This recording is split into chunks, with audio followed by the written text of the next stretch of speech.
The last 3 decades have been in focus because of information and communication technology. A lot of things have been happening, very exciting things. But at the same time, something equally exciting that is happening has not actually caught media attention. And that is the development in human sciences. Starting with the early 1980s, when Howard Gardner propounded the theory of multiple intelligence, he said that there is no linear IQ, which everybody used to believe in at that time. It's not that the fellow who can memorize and who can calculate fastest, he is going to be successful in everything. There are so many different types of intelligences. You can have creative intelligence, you can have interpersonal intelligence, you can have intrapersonal intelligence. All these things opened new doors to thinking about human behavior.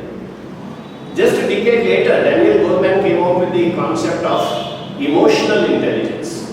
And he said that the IQ is going to play hardly a 20% role in a person's development or success or happiness. Compared to that, 80% of your success, fulfillment, happiness, achievement will depend on your EQ, which is the emotional quotient.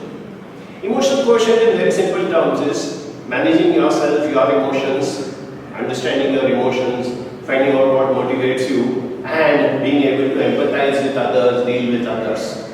Sounds very simple, no? It isn't. It's something that has to be taught at a very deep level. By the time that was happening, before Y2K came, we got this wonderful report from WHO, the World Health Organization, which listed out 10 most important and very basic life skills. WHO did an extensive global survey and came out with these 10 life skills and said, if you really want to lead a good quality of life, be in harmony with others, be at peace within yourself, you need to master these 10 life skills. So starting with multiple intelligence is going on to emotional quotient, going on to life skills. Within a span of 20 years, the entire outlook towards life and human beings changed. That is why you are very lucky to be in this world, in this beginning of the 21st century, because today you have the wherewithal, you have the means, you have the expertise, you have the training how to lead a good life.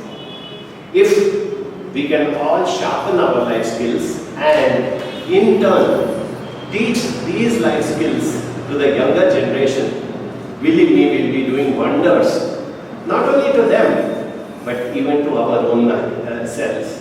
Because remember that as we grow older and as we become more and more dependent on the younger generation, unless we have taught them basic life skills and how to deal with the world, how to deal with the senior citizens and the elderly and the infirm, the world is not going to be a good place to lead the rest of your life.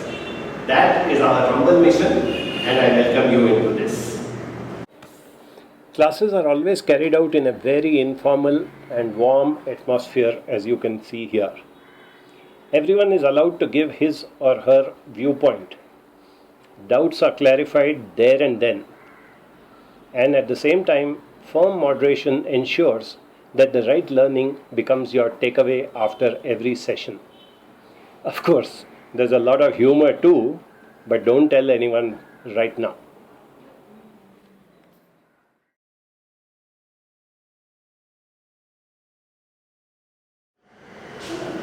One part of this course is about learning life skills for yourself. The other part is how do you teach it to others? So that's another important part of this course. So we are going to train the trainer program where we not only teach you the life skills, we will also train you how to teach it to others. And here the presentation skills become the key part of this course. So the entire focus of this course when it comes to assessment is on presentation skills. How good are you at presenting yourself in front of others?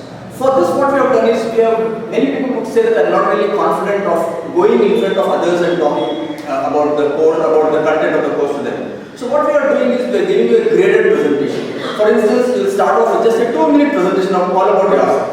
Then what we do is we give you a 5-minute presentation. We say come and speak for 5 minutes on any topic of your choice, but then include a story element in it. Why story? Because children are always attracted to story. We learn when we listen to stories, we learn it much better. We remember things much better when we listen to stories.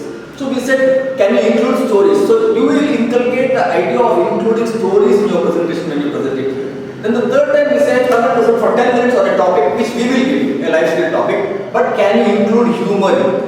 Again, when you look at it, some of the best presenters are people who have got a great sense of humor. You know, when you actually make the audience laugh, they connect you very well. So how do you do that? Can you really practice including humor in your presentation? That's what we are going to train you here. Can you include humor? And then there will be another session on how do you include the audience in your presentation. I mean, on one hand, you can come here for a 45-minute session and talk about the life skills or whatever you want for 45 minutes to 1 hour, you can give a lecture. It can become boring provided you are the only person talking about it. But on the other hand, suppose you are able to include the audience in your presentation, the whole class becomes much more lively. Everybody feels that they are also participating in it. So how do you include an audience in your presentation? Can you for instance give an activity to the participants? Can you include a group discussion in the participants? Or can you ask them to raise questions in your session? This is the way where the session goes from 5 minutes up to 20 minutes. We'll start off with 3 minutes on yourself, and by the time you finish this course, you would have done a 20-minute presentation on your own. Now that really is where you're building the confidence for you. And that is the train the trainer part of this program. I really look forward to having you in this program.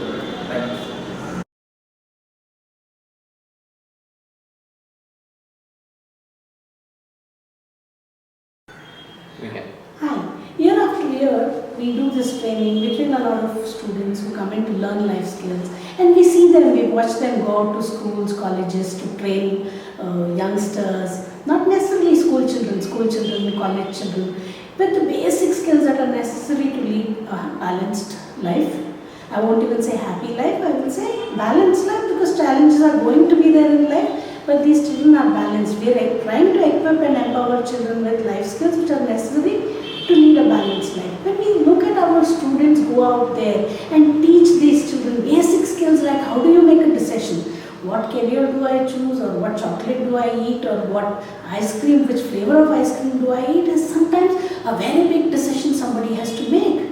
Starting from eating an ice cream to choosing a life partner, there are so many decisions that these children have to make. I'm just talking about one life skill, but there are so many choices that these children have from where they have to make a decision.